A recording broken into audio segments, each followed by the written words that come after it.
সব দোষ মানুষের, আর আপনি আর আপনার রক্ষিতা তিথি ফেরেশতা। ইকরার মৃত্যুর পর কারণ সমূহ জাহের আলভী এবং তিথির পরকীয় প্রেমের গোপন কথা ফাঁস করেছিলেন অভিনেত্রী মানসী প্রকৃতি। তখন অবশ্যই দেশের বাইরে পালিয়ে বেড়াচ্ছিল আলভী। এখন অবশ্যই দীর্ঘ 4 মাস পরে আলভী আটক হওয়ার পরে তিথিকেও গ্রেপ্তারের আবেদন জানালো মানসী। অভিনেত্রী মানসী বলছে, মেয়েদের জন্য পরকীয়ার সমান শাস্তি চাই।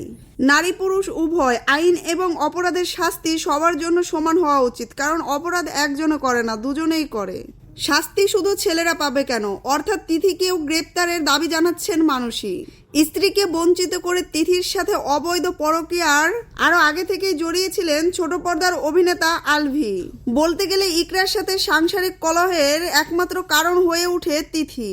কিন্তু আলভী শেষ পর্যন্ত স্ত্রীকে ছাড়লেন, তবু পরকীয়া প্রেমিকা তিথিকে ছাড়তে পারেননি। আর এই ইস্যুটাকে কেন্দ্র করে প্রাণ গেল ইকরার, যেই বিষয়টাকে চরম অপরাধ বলে মনে করছেন অভিনেত্রী মানসী। তিনি সাক্ষ্য দিচ্ছে আলভী ইকরাকে ঘরে রেখে তিথির সাথে অবৈধ মেলামেশা করত দীর্ঘদিন যাবত, যা সে নিজের চোখেই দেখেছে। অর্থাৎ ইকরার মৃত্যু হলো এই জঘন্য 3rd ক্লাস নারীর জন্য। সেই নারী কি করে ইকরার মৃত্যুর দায়টি এড়াতে পারে? নাম মেনশন না করলেও ইকরার বাবাও ইঙ্গিত করেছেন তিথিকে কেন্দ্র করে। তিনি বলছে, এই ঘটনায় আলভীর সাথে আরো কেউ জড়িত আছে, রিমান্ড দিলে সব বেরিয়ে আসবে। আর ইকরার বান্ধবীরা সকলে তিথির নাম মেনশন করেই অভিযোগ তুলছেন।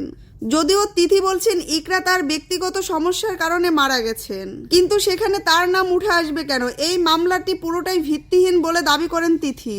অপরদিকে নিজের চোখে এই পরকীয়ার দৃশ্য দেখেছে মানসী। আলভী আর তিথি যখন পরকীয়া করত তখন সে সেই প্ল্যাটফর্মে উপস্থিত থাকতো। সেজন্য তিথির বলা কথাকে ভিত্তিহীন মনে করে আলভীর সাথে তিথিকেও গ্রেপ্তারের দাবি জানিয়েছে মানসী।